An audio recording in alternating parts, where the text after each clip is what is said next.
bahwa operasi di Aceh itu adalah operasi intelijen yang sebenarnya gitu, tertutup. Nah, komandan pasukan yang mau kita kirim ke Mayurian ini tidak ada kualifikasi intelijen. Lalu saya cari perwira lain siapa ya? Gak ada yang kecuali kamu gitu kan. Dan Danjen sudah mengultimatum Pak Yogi Mehmet maksudnya kan. Sudah mau pasukan ini nggak boleh diberangkatkan kalau nggak dipimpin Sutioso kan. Sempat kayak mau frustrasi gitulah. 3 bulan aku nggak pernah ngerti di mana ini Hasan Tiru dan menteri-menterinya di hutan ini kan gitu. Aku buka atas langsung tak kokang trek gitu. Langsung tak todong betulnya kemana itu kamu bawa itu Menteri Keuangannya Hasan Tiru itu. Udah kaget-kaget tuh nyembah-nyembah gitu. Pokoknya nggak ngaku aja, nggak ngaku. Udah tetap aja nggak ngaku. Karena Hasan Tiru itu dianggap wali oleh orang Aceh. Jadi semua orang pengen menyelamatkan dia. Diselamatin masyarakat juga Nah, ya. karena itulah saya katakan kita tidak menggunakan tembakan apapun selama operasi itu. Dan dia sudah menyerah, sudah saya serahkan ke Kodam. Semua Hasan Tiru lepas lewat pantai utara ke Malaysia terus ke Finlandia itu tadi.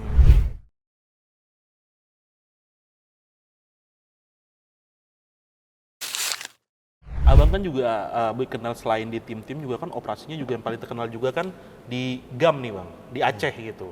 Dengan para pemimpin-pemimpin GAM yang akhirnya sampai sekarang jadi sahabat kayaknya Bang ya.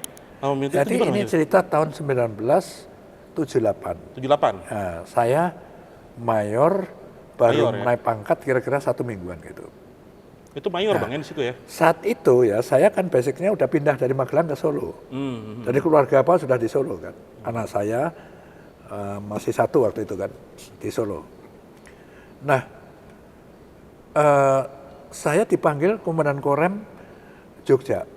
Kebetulan orang Kopassus juga, orang sini Pak Ramlan, ya, Kolonel Ramlan. Beliau minta tolong kepada saya, Yos, tolong kamu jembatanin saya dengan mahasiswa Gama, gitu. Caranya gimana? Gitu. Mahasiswa Gama. Oh baik Pak, gitu. Jadi caranya gimana kan? Aku ke Gama ketemu Senat kan, aku tanya, Dek, kalau mahasiswa ini latihan main banyak dilatih siapa? Gitu. Dilatih Kodim, Pak, Mas Kodim Jogja. Oh gitu. Kalau angkatan ini yang akan datang nih, saya latih mau nggak? Ya jingkrak-jingkrak lah mereka ya, mau dilatih Kopassus mana nggak mau kan. Gitu kan. Nah, akhirnya udah, sekarang didaftarin siapa yang mau. Itu ada 300 orang yang daftar ya. Separuhnya cewek semua gitu. Wah, semangat jadinya. Beragam jadi ya. Gitu. Nah, artinya lalu saya bawa mahasiswa ini ke Magelang yang sudah dikosongkan. Asrama Kopassus Grup 2 ini dari Magelang ini pindah ke Solo gitu. Yang Solo dilikuidasi Grup 3. Jadi Grup 2 Kopassus itu di Solo. Keluarga saya pas sudah pindah. Asrama ini kan kosong tapi fasilitasnya masih utuh. Tempat tidur, dapur gitu. Maka mahasiswa itu sampai itu. Saya membawa beberapa perwira Bintara dari Solo saya bawa ke situ. Saya tidur di mes juga di situ sendirian kan. Bareng ya. 3 hari latihan berjalan. Saya dapat telepon jam 10 malam. Dari piket intinya saya segera diminta pulang ke Solo. Langsung menghadap komandan grup namanya Kolonel Sutarno. Saya tanya ada apa ya kira-kira? Wah tidak tahu Mayor, mohon segera aja berangkat. Nah jam 10 kan sopir saya juga sudah pulang. Di mana dia ujung kontraknya juga jauh gitu ya. Sudahlah tak sopiri sendiri aja. Mobil utility itu kan. Itu masih ada mobilnya kan. Tak sendiri malam-malam aku pakai jaket loreng itu kan. Dulu kan belum banyak kendaraan ya di jalan. Jadi 2 jam sampai. Saya jam 12:04 lah masuk itu ke asrama Kopassus di Kartosuro Kandang Menjangan itu. Jadi rumah saya sendiri saya lewatin. Langsung ke komandan kan. Kira-kira jam 12:04. Pakai kaos sarungan itu kayak orang kebingungan. Kemudian, waduh Yos, aku harus ngomong sama kamu tetapi nggak enak hati ini kan. Gitu. Ada apa Pak? Silakan saja Pak. Kamu sudah tahu kan ada pasukan yang kita siapkan untuk menangani Gerakan Aceh Merdeka pimpinan Hasan Tiru di Aceh. Oh siapa tahu Pak? Komandannya kamu tahu kan? Siapa? Mayor Yani, angkatan saya kan. Di sini masalahnya, gitu kan. Bahwa operasi di Aceh itu adalah operasi intelijen yang sebenarnya, gitu. tertutup. Nah, komandan pasukan yang nggak mau kita kirim ke Mayulian ini tidak ada kualifikasi intelijen. Lalu saya cari perwira lain, siapa ya? Gak ada yang kecuali kamu, gitu kan. Dan Danjen sudah mengultimatum Pak Yogi Mehmet maksudnya kan. Sudah mau pasukan ini nggak boleh diberangkatkan kalau nggak dipimpin Sutioso kan gitu kan. Karena saya yang sudah punya. Oh, nggak apa-apa Pak. Jadi kapan Pak berangkatnya Pak? Besok pagi jam 5. Langsung banget ya? Sekarang udah jam 1, besok pagi jam. Harus siap gerak tuh ya. Jadi gimana ya? Pak, saya kan nggak tahu Pak situasi di Aceh. Mereka ngirim 2 perwira sekarang ada di mes. Kamu segera ke sana aja mau di-brief gitu. Ya sudah, ngelewatin rumah saya lagi kan. belum, gitu kan. belum pulang ke rumah tuh. Dengerin, 2 perwira nge-brief saya. Udah sambil gini-gini nih, ngantuk, udah nyoper gitu kan. Udah. Udah jam 3:30 udah selesai kan. Udah aku mau persiapan. Udah dong baru ke rumah kan. Biasa dong gitu kan. Nah Pok Rini ini, ibu ini udah biasa lah kemudian. Ya sudah sambil ngantuk-ngantuk buka sekret itu kan. Rapihin. Udah gitu kunci lagi terus dia buru-buru ke tempat tidur lagi gitu kan. Lah aku yang bingung gerudak-geruduk gak karuan kan. Nyari senjata, ngejebakan preman. Aku kan biasa pakai jin, pakai sepatu basket. Ini pakai apa namanya, Rompi, jaket yang sakunya banyak untuk macam-macam lah gitu. Pakai topi koboi gitu, itu sudah ciri saya. Oh, ciri khas ya. Tuh ada terus itu tuh. Kayak gitu kan ya. Habis itu terus saya, nah udah jam 4 kan ini kan. Jam 4, istri saya kan, udah hampir 4:30 ini kan. Istri saya kan kaget, oh kok nggak masuk-masuk tadi, keluar dia kan. Karena saya gerudak-geruduk nyari senjata, ini mau kemana ini? Mau ke Aceh. Nggak lucu katanya. Kenapa kok nggak lucu? Ini ya. Karena dia ikut upacara tadi pagi kan. Iya. Persit ikut upacara memberangkatkan pasukan itu gitu loh. Nggak ada Komandannya arahan kan ya? mungkin 2 kan komandannya sudah tahu kan angkatanku juga kan. Ya sudah kamu tidur aja gitu. Balik ke kapal lagi kan. Sudah 4:30 aku tinggal setengah jam lagi udah berangkat kan pesawat. Udah nyongkrong agak itu. Pak, aku tak cium pipinya udah ya baik-baik gitu kan, nangis gerung-gerung. Tinggal lagi aja. Tak kabut lagi kan ke Adi Sumarno kan. Itu. Hercules nembang begini nih, pantatnya kan. Nggak ada orang lagi udah di dalam semua perlengkapan. Nunggu saya kan. Terus mobilku tak parkir, aku manggil ada piket, dia pakai loreng-loreng itu. Bawa mobil saya.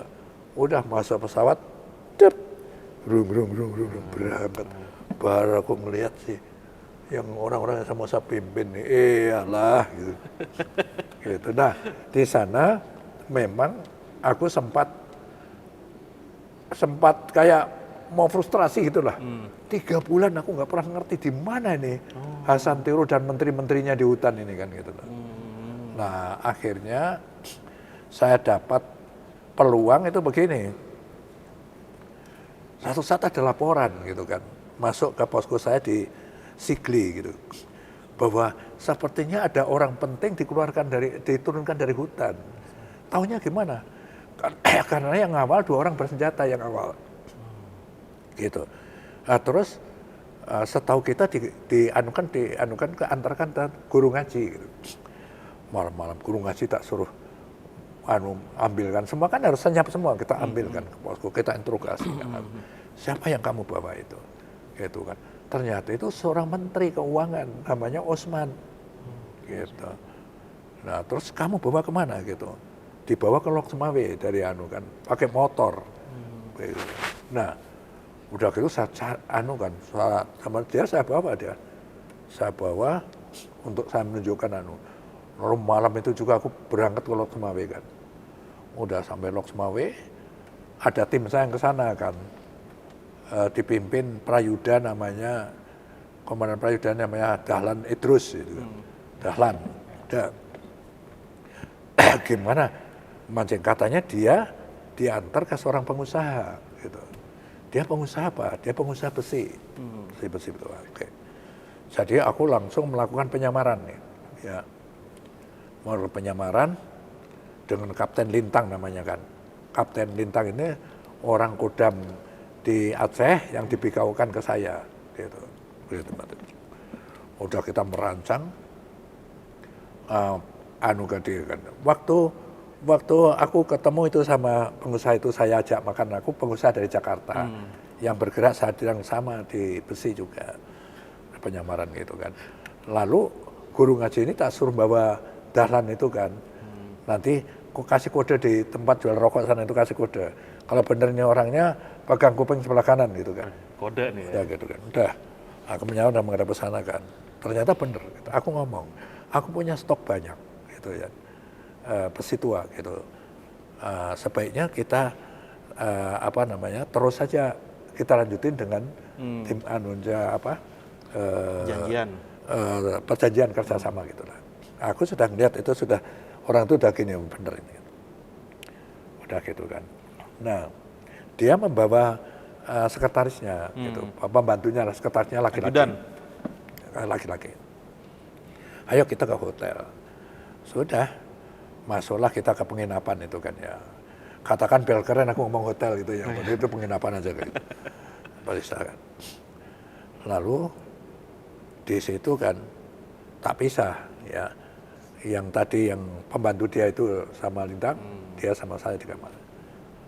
Udah, begitu kan, aku buka tas langsung tak kokang, gitu.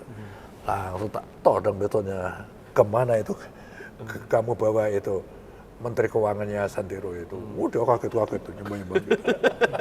Pokoknya nggak ngaku aja, nggak ngaku. Udah tetap aja nggak ngaku, nggak ngerti gitu. Aku udah pening aku kan gitu kan. Udah tak kunci kamar saya, udah silakan mikir yang dalam gitu. Aku ketemu Lintang gimana gitu, aku juga belum dapat keterangan mas gitu katanya. Ya sudah, udah beberapa saat aku masuk lagi ke kamar ngomong sama dia, aku nggak perlu lagi keteranganmu karena pembantumu sudah ngaku kemana dibawanya kan gitu kan, padahal nggak gitu kan, tiba-tiba aja. Jadi sayangnya kamu nggak kembali hidup, itu sayangnya kan gitu kan. Udah, aku nggak perlu lagi kamu. Wah langsung tuh nyembah lutut saya. Komandan, saya mau cerita komandan, saya akan tunjukkan gitu ceritanya. Jadi makanya disebut intelijen itu bukan ilmu tapi art itu, seni. Nah, itu kan seni semua kayak gitu. Sesuai bakat masing-masing gitu. Akhirnya saya tahu kan, ternyata dibawa ke Medan. Masalah yang timbul, Medan itu bukan daerah operasi saya, karena ini kodam lain. Dulu Aceh itu ada kodamnya sendiri. Ini di Bukit Barisan kan, waduh, saya harus ke sana kan terbang. Udah, saya naik pesawat sama dia ini kan, sampai di Medan, kita cari hotel lagi kan itu kan. Yang pertama kan aku harus lapor dulu kan, ini kan wilayah bukan wilayah operasi saya. Jadi saya ke Kubilhan kan, kolonel angkatan laut. Saya cerita kalau ada sasaran penting yang harus saya dapatkan ada di sini. Gitu. Terus ngomong gini, saya kan pakan preman ya, pangkat saya mayor tapi akan preman kan. Gitu. Mayor gini deh, aku itu nggak punya wilayah, aku pun nebeng di sini kan. Yang punya wilayah itu Kodam. Jadi Anda ke Kodam saja, ke Astel. Maka saya ke Kodam, ke Asintel orang tua lah pangkat yang kolonel itu. Saya sudah daftar gitu kan ya, lama sekali nunggu itu kan. Ini waktu terus berjalan masalahnya kan. Kalau sampai ketahuan, sampai ke telinga ya sasaran saya itu kabur dia kan. Ini kan gerak cepat dan tidak boleh orang banyak yang tahu. Nggak masuk. Kan ada Bintara Kowat itu yang jadi seprinya di atas itu kan. Kenapa kok ada asop di dalam Pak gitu. Padahal cuma ngobrol rokok-rokokan mereka kan. Ya sudah, akhirnya pada saat Kowatnya itu keluar pergi dari situ, aku masuk aja, masuk. Saya minta maaf itu Pak, saya dari pasukan Kopas Anda Pak di Jakarta dan membangun untuk saya ceritakan. Nah, intinya saya pengen diberi fasilitas posko untuk operasi dan bantuan.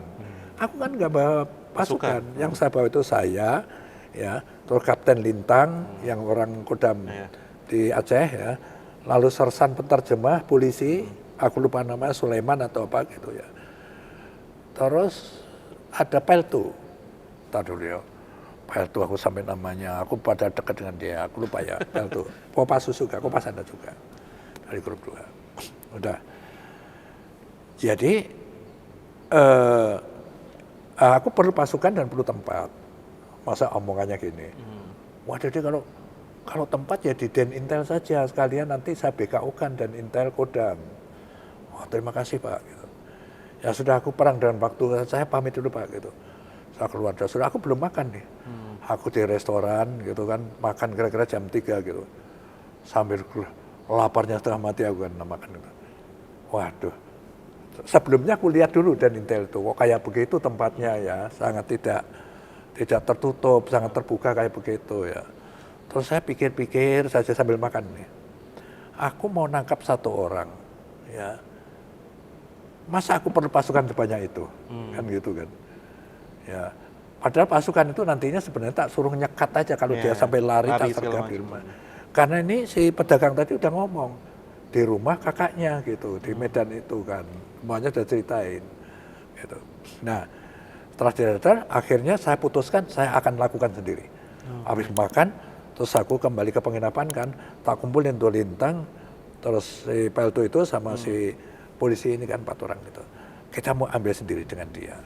Jadi kita pancing nanti pengusaha itu biar masuk ke rumah sana, ngomong kalau kan intinya dikasih tugas pengusaha untuk nyari duit, karena Menteri Keuangan Usman ini mau ke Amerika, ke PBB gitu kan. Bayangkan kalau dia berhasil ke sana, mau kampanye tentang Aceh Merdeka ini kan gitu kan.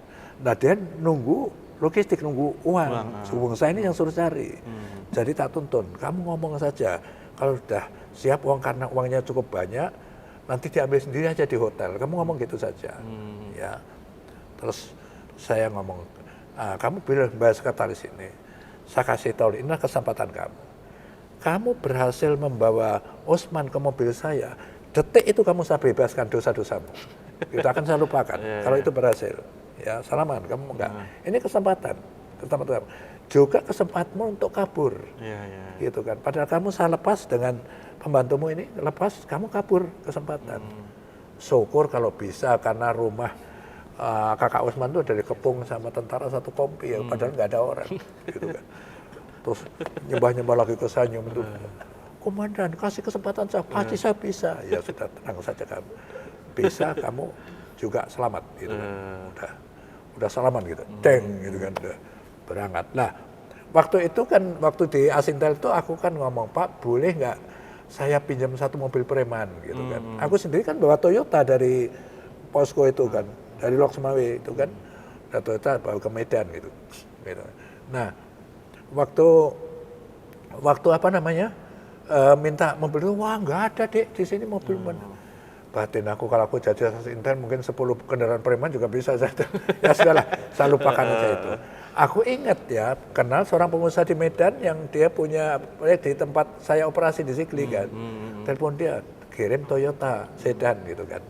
Ya sudah. Jadi Toyota ini tak suruh bawa Lintang, penterjemah itu polisi sama peltunya itu kan. Aku menyamar jadi sopir. Jadi aku ngomong sama saya itu, perlakukan saya kayak sopir. Sudah, jangan ragu-ragu ya.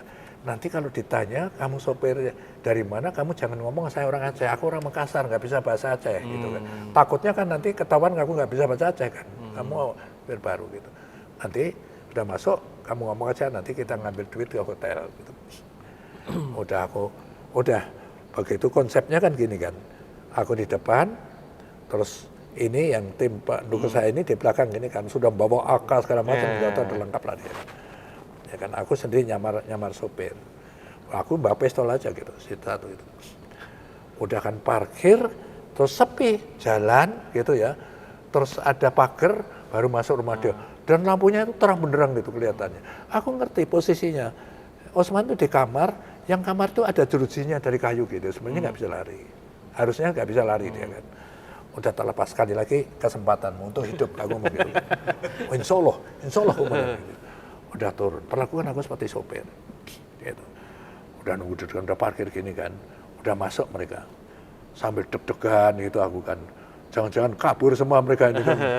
Waduh, terus tiba-tiba keluar orang, saya lihat siapa ini ya, terus dia turun dari trap itu terus sampai ke pagar jalan, hanya ngeliat kiri kanan aja dia mungkin aman apa tidak gitu kan.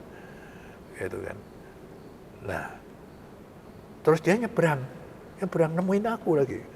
Mati aku, ini siapa? Terus dia bicara begini, ini mobil ini menghalangi ada jalan setapak di sana yang oh begitu, jadi aku maju aja gitu kan. Kalau terjemahkan ngomong campur-campur Aceh itu kan aku rata-rata maksudnya mungkin aku maju gitu kan. Karena nuding-nuding jalan, persis di jalan sana. Udah maju, kalau aku maju aku nggak bisa ngawasin itu pintu itu. Kan dia masuk lagi, aku mundur lagi sudah gitu kan. Udah deg-degan gitu kan. Terus tiba-tiba keluar itu lagi pembantunya pengusaha itu. Wah, keluar ada apa nanti kan? Nemuin aku. Oh, komandan, ada komandan saking senengnya itu kan dia mau hidup itu. Udah, kamu lakukan aja, nggak usah saya lagi.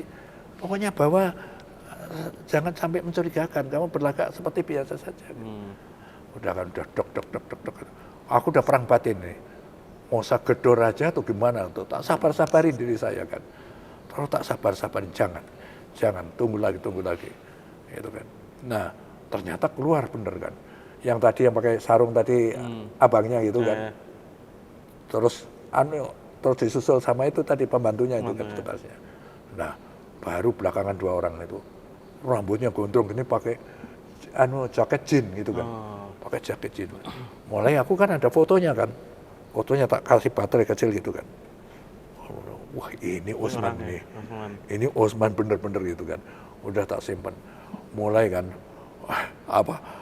pistol itu kuncinya tak buka begini kan.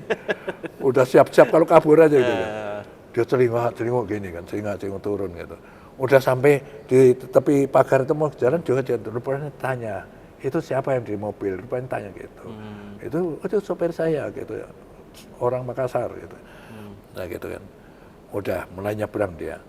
Nah, konsepnya kan tak suruh deket saya, sebelah kiri saya gitu kan. Tapi dia ternyata enggak mau. Dia mau di belakang kan. Ya sudah, berarti dia sama pembantu usaha itu. Terus ini pengusaha masuk, aku tanyakan, kita terus kemana Pak? Ya aku mau, udah kita terus ke hotel. Dia kan gitu kan. Wah kayak bos itu kan. Batinku gua kemplang bentar lagi. Enak nyuruh-nyuruh. Aku nyalain ini tak kasih kode kan. Belakang kan. Lintang kan. 3 ini berarti udah sasar di dalam. Udah jalan 100 meter. Tiba-tiba ini cet dipepet. Turun lah lintang sama bawa AK gini kan. Udah tak suruh masuk ke mobil saya kan. Udah masuk mobil saya sudah dia di borgol gitu kan. Tak kabut aja buat perempatan merah pun tak sikat. Sampai senengnya aku udah dapat aku. Gitu. Sampai ke hotel. Ya gitu kan. Nah ceritanya sudah sampai di hotel, aduh udah keringat, udah apa, sudah segala macam-macam lah gitu. Saya mulai apa namanya, mandi segala macam kan, udah mulai ganti pakaian mandi. Osman tak suruh jaga anak-anak itu. Gitu. Udah keluar dengan pakaian yang lain kan aku dikenalin, ini komandan kita gitu. Oh Pak, kenal Pak, padahal yang tadi sopir tadi. Gitu. Jadi kayak gitu. Nah, terus cerita singkatnya ya. Terus saya bawa pulang. Saya pulang ke Aceh kan langsung pakai helikopter aku ke Sigli sama dia. Udah dijemput sama saya itu, udah ditunggu sama panglima di sana. Mayor Jenderal Saleh namanya kan. Di sana. Nah, ini adegan lagi gitu. Kalau cerita soal Intel itu menarik ya. Kalau di filmin seru banget ya. Kalau di filmin tuh bagus banget ya. Ini mulai interogasi karena aku dapat dia, aku tahu Hasan Tiru di mana. Oh iya. Ngerti nggak? Jadi kayak apa pentingnya manusia. 3 bulan aku sudah stres aku. Masa iya sih? Ya Hasan Tiru tinggal di Finlandia itu sekian tahun, istrinya bule. Masa mau sih di Aceh yang kayak begitu gitu. Gitu kan. Nah sekarang aku dapat itu ceritanya gitu kan. Nah mulai interogasi dia gitu kan. Jadi aku kasih hadiah gitu kan. Dia sudah saya setel, jadi di tempat tidur apa itu udah tak kasih apa namanya rekaman-rekaman lah gitu kan. Oh, gitu kan. Alat perekam ya? Oh, jadi supaya dia nggak, aku kasih hadiah apa, istrinya saya panggil tak suruh tidur di situ dia, gitu kan. Paginya baru kita garap, makanya aku punya data-data untuk menginterogasi dia.